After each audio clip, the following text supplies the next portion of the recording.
Hey there! Welcome back to our channel. Today we're diving into the world of presentation and I'll be showing you how to add Morph transition in Google Slides. Let's head over to Google Docs. So, first things first, let's head over to Google Slides. We'll do this by going to docs.google.com. Click enter. And of course, this should take you to the Google Docs page.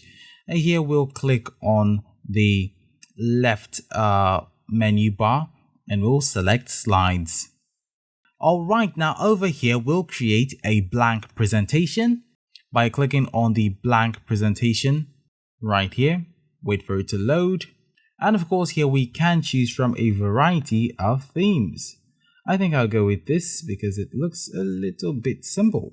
Alright, now we can click this plus icon to add or this drop down to add. And I think I'll go with this. It looks a lot different from the other one.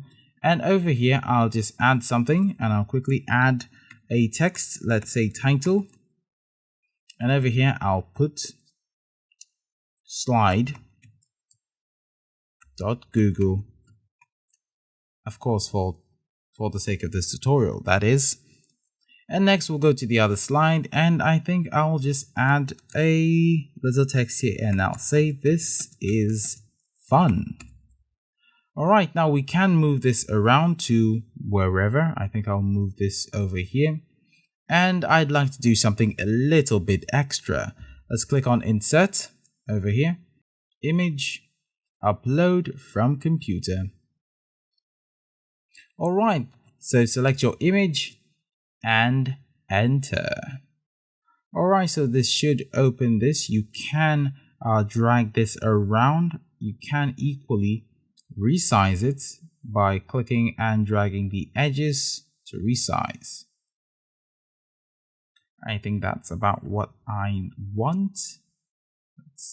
Alright, that looks good. Let's change the location of this a little bit and see how it ends up. Alright, that looks about good. Now to add your morph transition between slides, we'll click on this, click Control, hold and click on the next slide. So where we have transition at the top, click on it and we'll add some transition effects by clicking on none. Let's do slide from left. And here we can change the duration. I think I'll put it on the fastest for the sake of this. And I'll click play. As you can see, that was incredibly fast. Let's reduce this so we can see what is going on. So let's start from here. Let's pick both slides and let's click play. Alright, and that was indeed good looking, but a bit slow. I do believe we can manage. Alright people, that is how to add morph effect to your slides in Google Slides. You can experiment with different slide designs and transitions, and you can also tweak the timing to create dynamic and engaging presentation. If you found this tutorial helpful, don't forget to give this video a thumbs up and subscribe to our channel. Thanks for watching and happy presenting!